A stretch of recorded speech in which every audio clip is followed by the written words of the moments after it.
In this video, we're going to talk all about optimization and pricing. Now these are both configured at the ad set level, and basically what they do is they determine what you're actually billed by Facebook for. So optimization determines what you billed for, and pricing determines how Facebook optimizes the delivery of your ads. And depending on the option you choose, Facebook will either optimize for the most impressions, installs or clicks at the best price, or you can set a maximum bid and they'll show your ad to people who are likely to install or click for less than what your maximum bid is. So let's look at each of the optimizations individually first. So there are three choices when it comes to optimization. The first one is pay per impression, also known as OCPM. OCPM standing for optimized cost per mil, mil meaning 1,000. So what we're saying here is it's optimized cost per 1,000 impressions. So this means you're billed based on the number of times your ad is displayed or the number of times your ad is seen by users. It doesn't matter how many of them click on the ad or install or engage with your app. For billing purposes, all that matters with this option is the number of ads that are shown. So for this reason, OCPM offers the best opportunity to minimize your cost per install, but you do need to know what you're doing. And what I mean by that is because you're paying for impressions only, if you know what you're doing and can get more installs or engagement from fewer impressions, then naturally your cost per acquisition or cost per install is going to decrease significantly. So the more efficient you become at achieving more installs or engagement from fewer impressions, the cheaper this method becomes. It's all about efficiency. It's about minimizing the number of impressions or the number of times your ads need to be displayed while getting as many installs as possible. Next up, we've got pay per install, or CPA, meaning cost per action. Now, with this method, you actually billed based on the number of installs generated. Doesn't matter how many impressions or clicks your ads get, it only costs you money when somebody actually installs your app. Now just note that to be able to use this method, you do have to have the Facebook SDK integrated into your app. And this is because if Facebook is going to charge you for each install, they need to be able to track those installs. And the only way to do that is by having the Facebook SDK integrated. Now, the second thing I'll note is that you need to have what Facebook call a quality install history before this option becomes available to you. So if you don't see it immediately in the Power Editor, then that's most likely the reason. Don't worry, you don't have to spend thousands of dollars to get a quality install history. I have heard people say that before, but that hasn't been my experience and it hasn't been the experience of other developers that I've worked with either. Generally, running a small campaign for a week or two is usually enough to enable the CPA option. So if you do select this method, the first thing you'll need to do is set a maximum price that you're willing to pay per install. And Facebook will then optimize your ads with the aim of acquiring installs for less than that maximum bid price that you select. And they do suggest a maximum bid price in the Power Editor, so you can use that as a guide if you need some sort of rough guide as to how much you should be paying. The main benefit of this method is that it gives you a bit more control over your ad budget. So you can be assured that you'll not pay more than your bid per install, and that allows you to reduce the risk of overspending on each install. So basically you say my maximum bid is 50 cents. Facebook will do its best to get you installs at or below that 50-cent price, and you know that you won't pay more. So it reduces that risk of, say, inexperienced advertisers setting a daily or monthly budget and then finding out that because their targeting or their ads weren't great, they ended up paying, $3, $4 an install. Now the downside is you may end up actually paying more per install than OCPM, because even if you optimize your ads and targeting, you'll still pay a similar price per install. So if you're quite good with targeting and creating great ads, you can actually achieve a lower cost with a OCPM model than with a CPA generally. And that's the downside of CPA. Once you've got some experience, you can generally find lower costs with OCPM. Last of all, we're going to talk about pay per click. Now, I won't spend too much time on this one because it's not something I recommend for app developers. This is billed based on the number of times your ad gets clicked on. Doesn't matter whether or not that click leads to an install though. So just because someone clicks on your ad and gets taken to your App Store page doesn't mean that they're going to install the app, right? But you'll still be charged for the click on the Facebook ad regardless. It's generally not useful for an app developer because clicks are not something that app developers are generally looking for. Generally, the end goal is either an install or the user becoming re-engaged with the app. Generally, the actual click on the ad isn't the end goal. If the goal is app installs and you're paying for a bunch of clicks that don't lead to installs, then basically that leads to wasted money. You're paying for a bunch of clicks that didn't lead to you achieving your goal.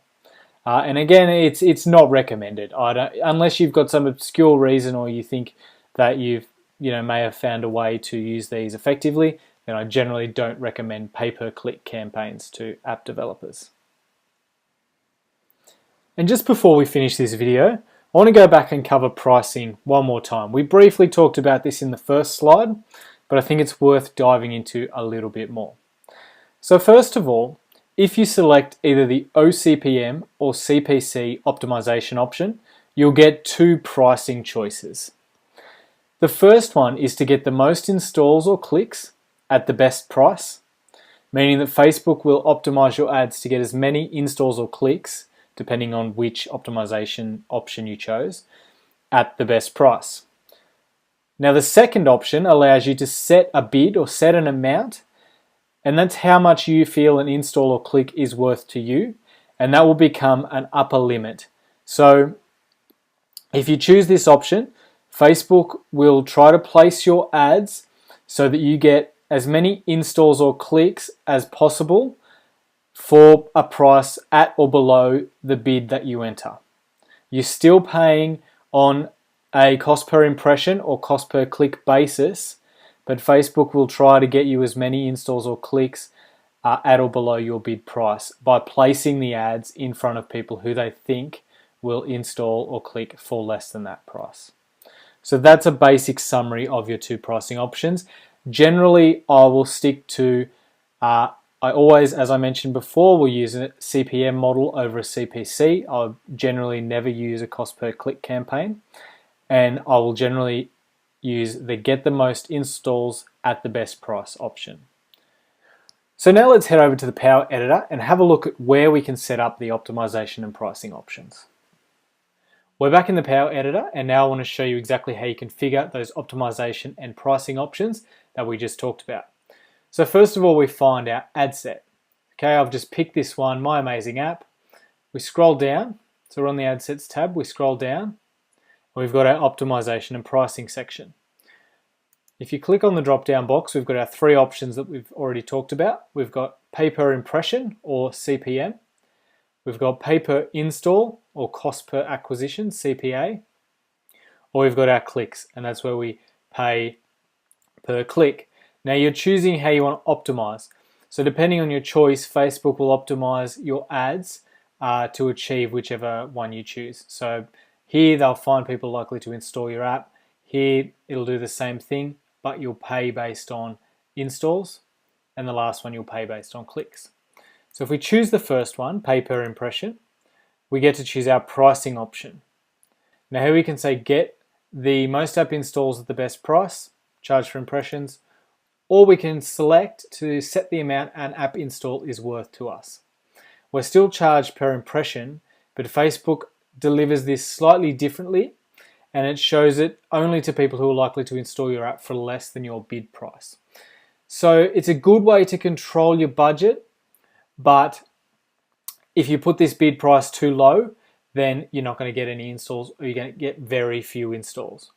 Now, personally, this isn't my preference. I've never seen better performance using this option than by just choosing best price. So that's how I normally do it. My go-to options are pay per impression, OCPM, and get the most installs at the best price. That's where I've personally seen the best performance. But let's look at the other options. We've got our pay per install. This is really good if you've got a limited budget, or if, say, we go back to that example of where you want a positive ROI, so you know how much a user is worth to you or how much profit you should generate per user. Then you might want to set the max bid, the max amount you want to pay per install, to a lower amount. For example, if you know you're going to make $1 per user on average, you might want to make sure that you don't pay more than, say, 90 cents per install, and that's going to guarantee that this campaign will be profitable for you. So you can set your max bid. That will give you a suggestion. So here we've got a suggested bid of 46 cents, and you'll be charged only for the install. So it doesn't matter how many people see the ad, doesn't matter how many people click on the ad, you'll only be charged when somebody clicks on the ad and then follows through, installs, and opens the app. So that's your second option. Again, I've seen reasonable performance here, and it's a good way to control a budget, but I've still seen better performance with the OCPM model. Definitely worth trying both and seeing which works for you, because it varies so widely depending on individual apps and individual audiences that it's always worth testing these. And the final option here is clicks. So we can choose to pay per click. And that means we're billed every time somebody clicks on the ad, regardless of whether or not that leads to an app install. So personally, I don't recommend this option, as I mentioned earlier. But again, we can see here, we can pay to get more clicks at the best price, or we can set the max bid again. So it gives us a suggested price, and that sets the ceiling for how much we'll pay per click. So that's basically all there is to setting up your optimization and pricing in the Power Editor. Now there's just one last thing that I want to tell you about before we wrap this video up, and that is this option here. This is our placement settings. And this basically decides where our ads will be shown. So we've got the mobile news feed here, and that's ticked, and we're also going to show this in the audience network. So the mobile news feed, that's an obvious placement location. We all know what the mobile news feed looks like, or at least I hope you do. And we can choose which devices we want to show that on as well. So here we've got iPhones and iPads. We can get really specific with our devices. So as you can see in the example, we can say iPhone 5S. We could say iPad 2, iPad mini. So it just depends on what you want to do there. We can target different versions of the operating system as well. So if we only want to target iOS 7, iOS 8, we could do that here as well. And see how we have the above option? So, you can pick iOS 6 and above, and that means it'll only show the ads to people running that operating system. And the reason you might want to do that is a lot of apps now, you might support the current operating system and one or two below that, but often apps won't support earlier operating systems because they've got features that weren't supported back then. So if your app isn't supported by iOS versions lower than iOS 6, for example, you would select this option, and that prevents you from showing ads to people who wouldn't be able to download your app anyway. Now, on the audience network side of things, the audience network is Facebook's own advertising network. And Facebook displays ads on other platforms via the audience network. So if you want your ads to be displayed in the audience network, you tick this box. I generally leave it ticked. I find very few ads are actually shown through the audience network anyway, but when they are, performance never seems to be too bad. And the last thing, and this is probably the most important one to note as far as saving you money goes. We've got this option here to select only when connected to Wi-Fi. That means that your ads will only be shown when the user is connected to Wi-Fi. Now, if you've got an iOS app in particular, and it's over 100 megabytes in size, Apple imposes a restriction that says users can't download apps over 100 megabytes in size if they're on a cellular connection. They can only download apps over 100 megabytes if they're on Wi-Fi. So what you need to do is check the size of your app. If it's over 100 megabytes, make sure you tick this box that says only when connected to Wi-Fi. Because if you don't, you're going to be showing ads to people on cellular connections. If they click the ad, they're just going to get a notice to say, sorry, but you can't download this app right now. And the chances of them actually remembering, going home and downloading the app later, they're not great. People live in the here and now. If they can't download the app, there's a good chance they'll forget about it. So there's two good ways to prevent showing ads where they're wasted. If your app only supports a certain iOS operating system and above, or a certain Android operating system and above, make sure you select that here. And if you're on Apple and your app is over 100 megabytes, make sure you select only on Wi-Fi. Okay, so that wraps up this video. Next up, we're going to start looking at your demographic targeting options.